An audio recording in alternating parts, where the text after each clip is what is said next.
Flight of the Space Shuttle Challenger on Mission 51L, the 25th flight of the Space Shuttle program, began at 11:38 a.m. Eastern Standard Time on January 28, 1986. It ended 73 seconds later in a structural breakup of the external tank and orbiter, in which the 7 crew members perished. The solid rocket boosters continued in flight and were destroyed by the range safety officer 110 seconds after launch.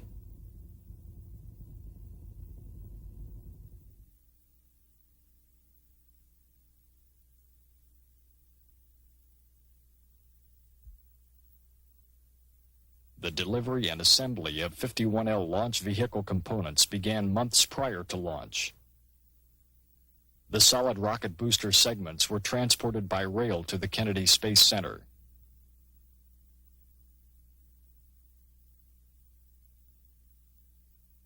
The SRBs were inspected and partially assembled at the rotation, processing, and storage facility.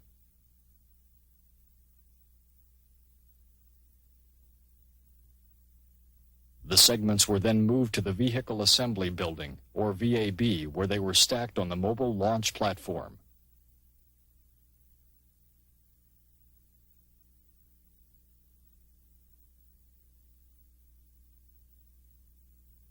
The external tank arrived at KSC by barge and was moved into the VAB, where it was checked out and mated to the stacked solid rocket boosters.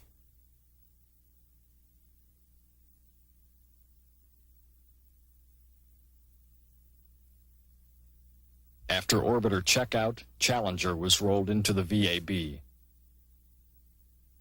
and mated with the assembled external tank and SRBs.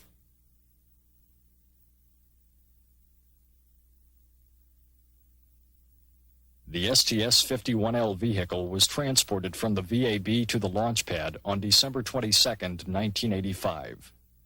At a crawler speed of approximately 1 mile per hour, the journey takes about 6 hours.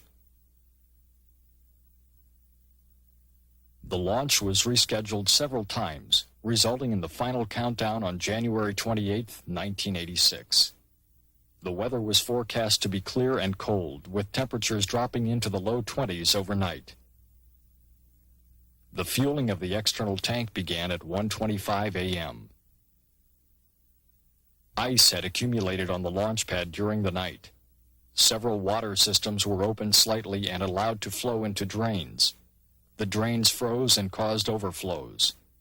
High wind gusts spread the water over large areas and ice formed.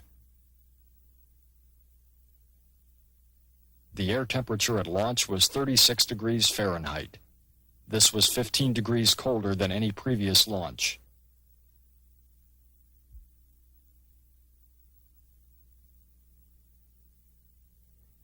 At T-minus 7 minutes and 30 seconds, the ground launch sequencer began retracting the crew access arm.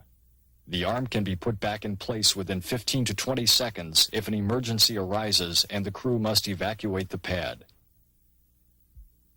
At T-minus 3 minutes and 15 seconds, gimbal checks of the orbiter main engines were performed. All 3 engines move in a pre-programmed pattern to verify ascent flight control. The gimbal sequence ends with the engines in their start positions.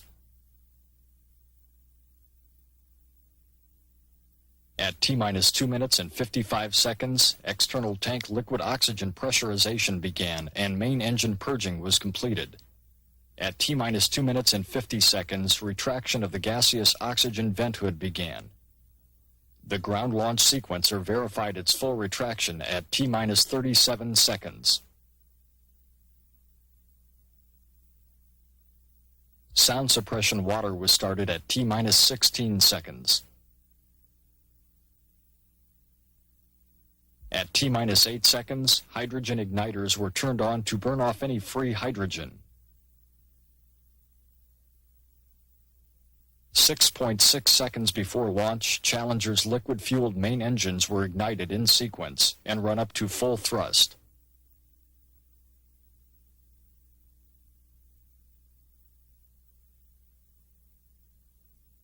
Thrust from the main engines bends the shuttle stack. When it returned to vertical, the solid rocket boosters ignited. At T0, the hold-down bolts were explosively released. After the initial pre-release twang motion, structural forces on the assembly are dissipated through vibration at a rate of 3 cycles per second during the first few seconds of flight. Space shuttle mission, and it has cleared the tower. Roll maneuver was initiated at 7.724 seconds.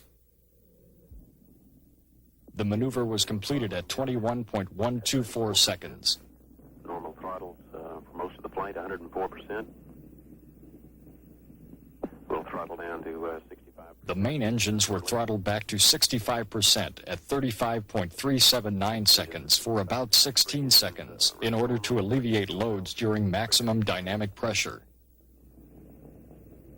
Velocity 2,257 feet per second. Altitude 4.3 nautical miles. Downrange distance 3. The engines were then throttled up to 104% at 51.919 seconds. Up 3 engines now at 104%. Challenger, go at throttle up. During the flight, telemetry data gave no indication of problems. 1 minute 15 seconds. Velocity 2,900 feet per second. Altitude 9 nautical miles. Downrange distance 7 nautical miles.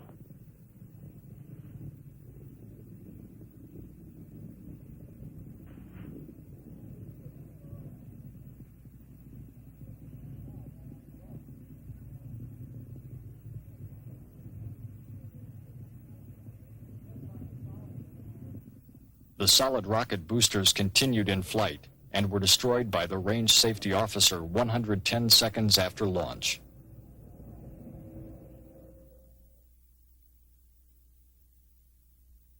Data from nearly 200 cameras were analyzed during the investigation. The following sequence of events is based on the evaluation of film, video, and telemetry data. This graphic indicates viewing angles for 3 cameras in the vicinity of the launch site.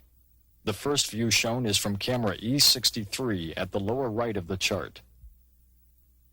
At 0.678 seconds into the flight, a strong puff of gray smoke can be seen spurting from the vicinity of the aft field joint on the right solid rocket booster.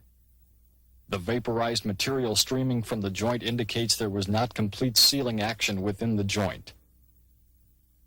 This second view is from camera E60.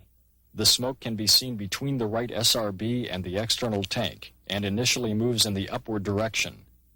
The angle between this view and E63 is approximately 100 degrees.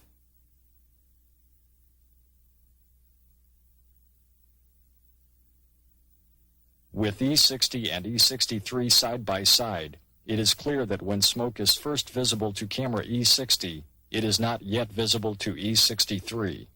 0.2 seconds later, it becomes visible to E63 and is seen in multiple lobes, or puffs, reaching maximum visibility at about 1.9 seconds. A third, higher-resolution camera, D67, was located east of the launch pad. D67 recorded this view of the smoke at approximately the same time of maximum development. Smoke appears to the right side of the SRB only, while normal water condensation vapors appear to the left. This plan shows that none of the cameras directly view the surface of the right SRB in the shaded region of the graphic. Analysis of film from several pad cameras indicated that the smoke came from between 270 and 310 degrees on the circumference of the aft field joint. As indicated on these pre-flight photos, the smoke emerged from just above the strut, between the SRB and ET, at a point along the longitudinal axis near the aft field joint.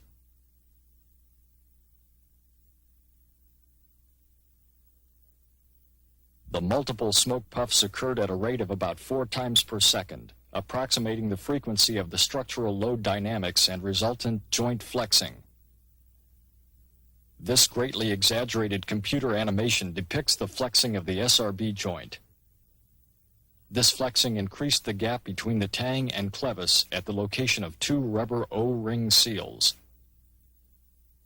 Last evidence of smoke above the aft attach ring appears at 2.733 seconds. The last indication of smoke dispersing below the aft dome appears at 3.375 seconds. Film records of the assembly of the solid rocket booster were reviewed to determine any evidence of cause for the smoke. Photographs taken just prior to mating of the booster segments at the aft field joint show the O-rings installed in the grease clevis grooves. A subtle variation was detected, but through computer enhancement was determined to be a shadow caused by irregularities in the grease. No evidence of O-ring defects was observed in any of the stacking photography. The facility gaseous hydrogen vent arm was not captured after retraction at launch. Film analysis, however, showed that it did not rebound and contact the vehicle or contribute to the accident. Post-launch inspection of the hold-down posts revealed that the kickspring assemblies on 4 of the posts were missing. Detailed analysis determined that the assemblies could not have become detached prior to T plus 850 milliseconds and were not a contributing factor to the smoke observed at liftoff.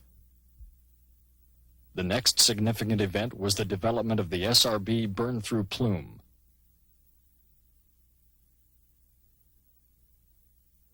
Camera E207, located about 6 miles north of the launch pad, shows the growth of this plume.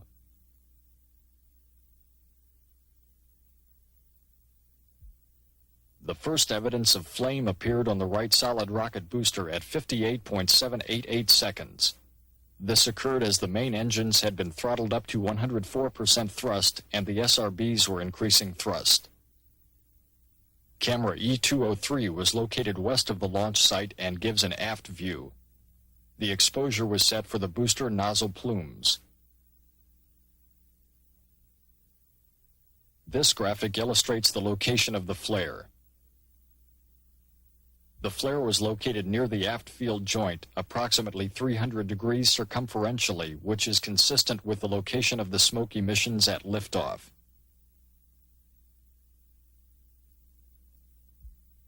Within half a second, the flame had grown into a continuous and well-defined plume. At about the same time, telemetry showed a divergence in chamber pressures between the right and left SRBs. Pressure in the right SRB chamber was lower as a result of the growing leak. The plume is seen here impinging directly onto the surface of the external tank and the lower aft strut at 60.248 seconds. At about 62 seconds, the control system elements began to respond to the forces caused by the plume. As recorded on E207 and E204, the first visual indication that the anomalous plume penetrated the external tank was seen at 64.66 seconds as an abrupt change in the shape and color of the plume. This is an indication of hydrogen leaking from the external tank. At 64.705 seconds, a bright sustained glow developed between the orbiter and the external tank. Slight changes in the hydrogen tank pressure telemetry data confirmed the leak 2.2 seconds later at 66.8 seconds, when the LH2 tank pressurization system could no longer maintain its normal repressurization rate. At 72.6 seconds, the LH2 tank pressure could no longer be maintained, indicating that the leak path had significantly increased and was growing rapidly. At 72.2 seconds, the guidance system showed that right SRB motion diverged from the orbiter and left SRB, indicating that the lower ET SRB strut was severed or pulled loose. During this time frame, exaggerated steering commands and control system responses registered in telemetry data. At approximately 73 seconds, both liquid hydrogen and liquid oxygen pressure to the main engines showed a significant drop. This was followed at 73.124 seconds by the appearance of a circumferential white pattern around the ET aft region, suggesting LH2 tank structural failure. 13 milliseconds later, at 73.137 seconds, vapor was observed at the inner tank, indicative of the liquid oxygen tank failing. This can be attributed to abnormal loads induced by either the right SRB rotation at the forward attach point or the propulsive forces created by the LH2 tank aft bulkhead failure, probably both. Within milliseconds, liquid oxygen was observed streaming along the external tank. At 73.191 seconds, a flash was observed between the ET and orbiter that was immediately followed by the start of total vehicle breakup at 73.213 seconds. During the next 100 milliseconds, additional flashes occur in the SRB forward attach area. As the ET broke up, the released fluids vaporized rapidly, producing an expanding cloud of gases, vapors, and cryogenic fluid with embedded debris and localized combustion of mixed gases. No shock wave or other evidence of a violent explosion was detected in the imagery. Illumination from a combination of SRB plume radiance, reflected sunlight, and peripheral burning of gases gives the cloud the appearance of a fireball. By 73.6 seconds, the main engines were in automatic shutdown mode as a result of reduced propellant pressures. The last telemetry from Challenger was received 73.618 seconds after launch. The actual vehicle breakup was essentially obscured from view by the vapor cloud which abruptly enveloped the vehicle. Hundreds of fragments were noted exiting the ET cloud. Those identified included the shuttle main engines, the left wing, crew cabin, and both SRBs. Approximately 1 second after initial breakup, film showed the front segment of the orbiter emerging from the cloud. The nose, crew cabin, and a portion of the cargo bay make up the orbiter in this view. Nitrogen tetroxide oxidizer from the forward reaction control system provided a distinctive orange-brown color to the cloud. By 74.578 seconds, a yellow cloud or flash was visible near the orbiter nose segment. This is believed to be caused by burning monomethyl hydrazine from the forward RCS. The flash reaction from the RCS propellants abated, revealing separation of the nose section from the crew cabin. Less than a quarter of a second later, the crew cabin was noted to be severed from the cargo bay. Igniting of propellant discharge continued to be observed from the forward RCS.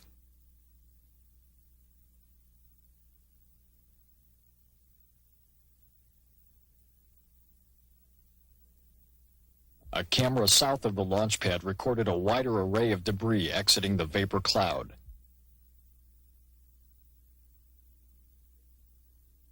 The initial emergence of the crew cabin from this perspective was at 75.237 seconds.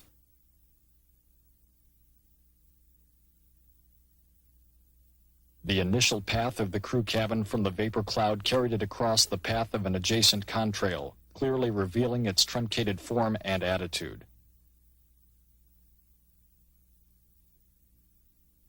The left wing became visible at 78.531 seconds. The main engines and crew cabin are also identifiable. After 10 seconds, the crew cabin was seen again with the front end and top of the cabin visible. As the subject moved further away and dropped lower on the horizon, the quality of the image for visual analysis deteriorated rapidly.